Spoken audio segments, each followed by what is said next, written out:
नमस्कार। DNA sequencing की दुनिया बड़ी दिलचस्प है ना? आज हम दो ऐसी टेक्निक्स की बात करने वाले हैं जिन्होंने बायोलॉजी को पूरी तरह से बदल कर रख दिया है। सैंगर और एनजीएस। और ये सिर्फ साइंस की बात नहीं है, ये एक कहानी है। एक कहानी कि कैसे हम एक हाथ से लिखे खत को पढ़ने से लेकर एक झटके में पूरी की पूरी लाइब्रेरी को स्कैन करने तक पहुंच गए।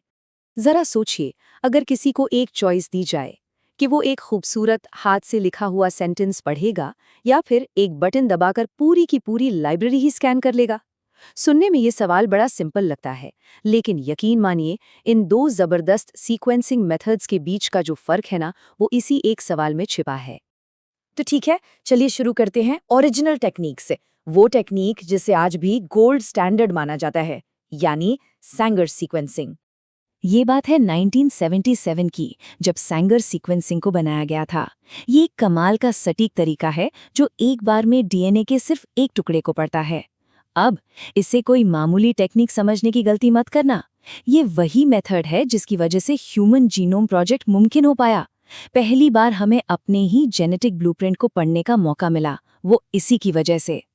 सैंगर की असली पावर जानते हैं क्या है? इसकी क्वालिटी।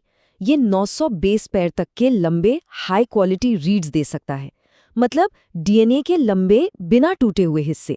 यहाँ पूरा फोकस एक्यूरेसी और डिटेल पर होता है, क्वांटिटी पर नहीं। अब जरा इस एनालॉजी को समझिए। सैंगर सीक्वेंसिंग को एक माहिर कैलीग्राफर की तरह सोचिए, जो एक एक अक्षर को बड़ी ही सावधानी से, बड़े प्यार से लिख रहा हो, ताकि एक परफेक्ट सेंटेंस बन सके।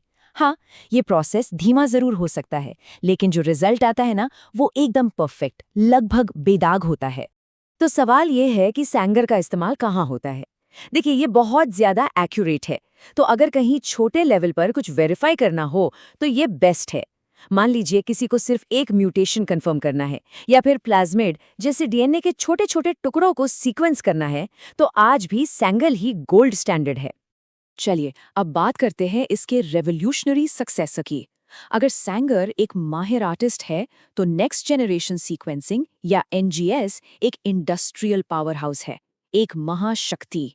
एनजीएस एक टेक्निक यूज करता है जिसे कहते हैं मैसिवली पैरेलल सीक्वेंसिंग। अब इसका मतलब क्या है? इसे ऐसे समझिए, एक लंबा सेंटेंस पढ़ने के बजाय ये एक ही साथ एक ही टाइम पर लाखों छोटे छोटे डीएनए के टुकड़ों को पढ़ता है। और इसी एक अप्रोच ने जेनेटिक्स का पूरा खेल ही बदल कर रख दिया। लाखों! जरा एक सेकेंड रुककर इस नंबर के बारे में सोचिए।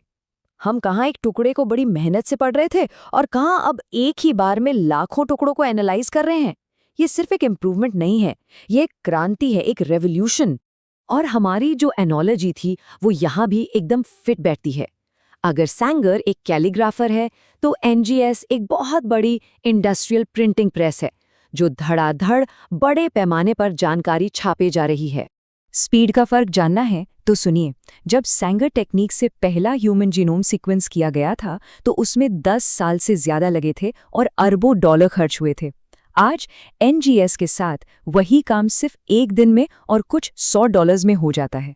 मतलब कमाल की स्पीड है ये, है ना?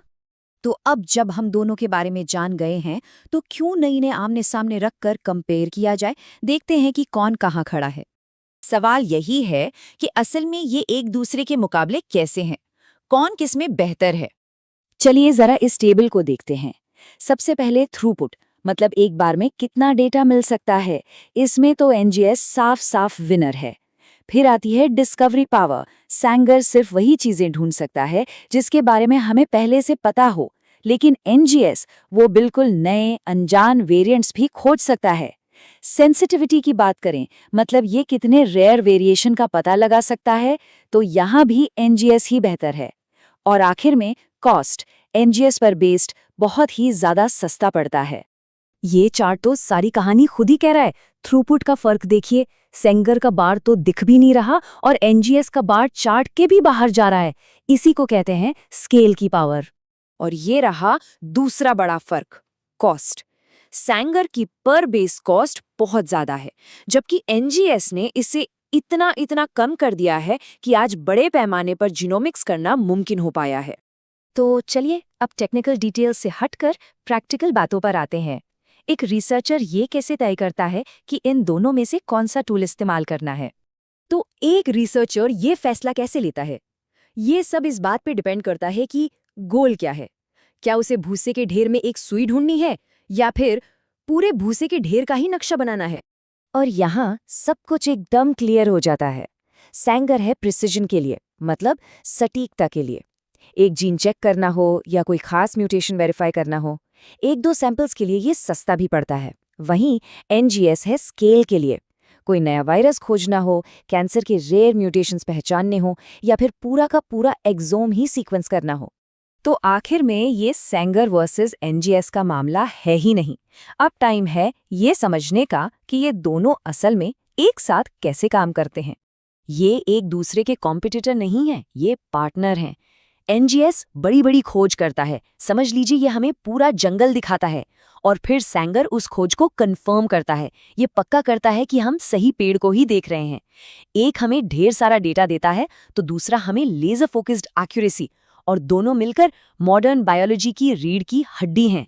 इन जबरदस्त टूल्स के साथ हमारा जेनेटिक कोड अब कोई राज नहीं रहा। ये एक खुली किताब की तरह है।